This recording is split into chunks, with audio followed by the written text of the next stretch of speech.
babalik siya sa iyo na hindi maabutan ng 3 araw.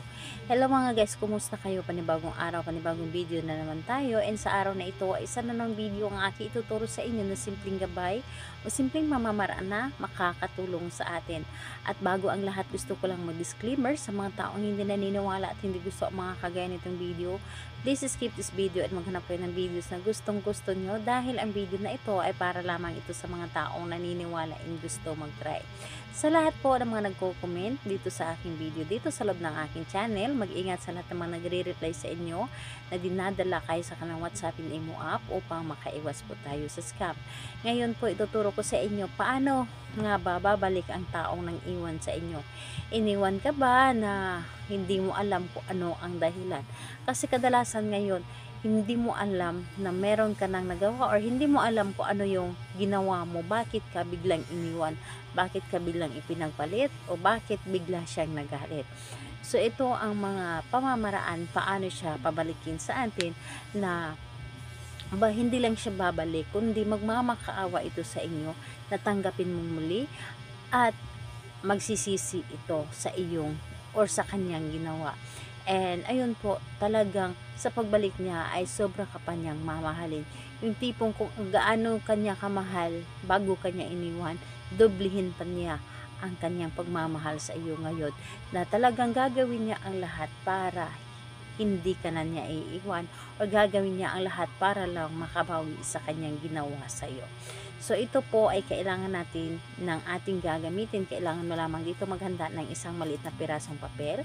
Kailangan mo dito maghanda ng isang bote. Kahit ganitong bote po pwede, basta bote po tulad po nito babasagin po dapat.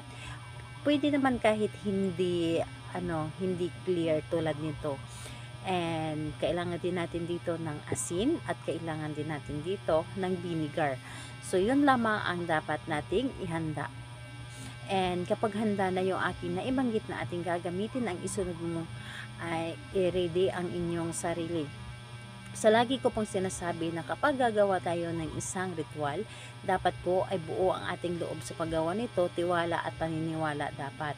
And kailangan na hindi tayo nagdududa sa dapat nating gawin, and kailangan buo ang ating loob. And ayun po, kailangan na para bang hinihila ka na gawin ito. So ayun po, kapag ready ka na, pwede mo na itong umpisahan. So ang gagawin mo lamang dito, napakadali lamang. Dito sa isang papel, isulat mo lamang dito ng 3 ulit. 3 ulit po ang kanyang pangalan at apelyido. Isusulat mo po dito. 3 linya po yung kanyang pangalan at apelyido. At kapag naisulat mo na ito, iro-roll mo ito na papunta sa inyo. And habang niro-roll mo ito, iisipin mo siya na babalik siya kaagad, na hindi makaabot ng 3 araw. And kapag na-roll mo na ito, buksan ang bote na ito at ilagay mo dito sa loob ang papel na ito. Ilagay mo ito sa loob at ilagay ang suka, ilagay ang asin. Ang asin kasi is pangontra ito. Pangontra para hindi ito kontrahin ang iyong ginawa. And kapag nalagyan mo na ito or nailagay mo na yung papel, asin at suka dito sa loob, ibulong mo dito ang iyong nais sa pamamagitan ng asin at suka, o sa aking ginawa ngayon, ikaw ay babalik sa akin nang hindi makaabot ng 3 araw. Mababalisa ka at hindi ka makakatulog dahil ako at ako lamang ang nasa isip mo, at magmamakaawa ka na balikan or tanggapin kitang muli, magmamakaawa ka na mahalin kitang muli. Babalikan mo ako at mamahalin po ako na higit pa sa iyong sarili. So ganyan po ang inyong dapat gawin. And pagkatapos nun, takpan ninyo ang buti na ito at alugin ninyo ng alugin po para maramdaman niya ang inyong ginawa. So alugin ninyo ito ng alugin at sabay sambit ng kanyang pangalan paulit-ulit kahit ilang bisis po.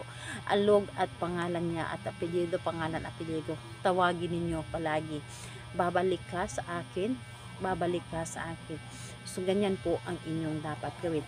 And pagkatapos nun, ang buti na ito, ibaon po ninyo sa lupa sa gilid ng inyong bahay.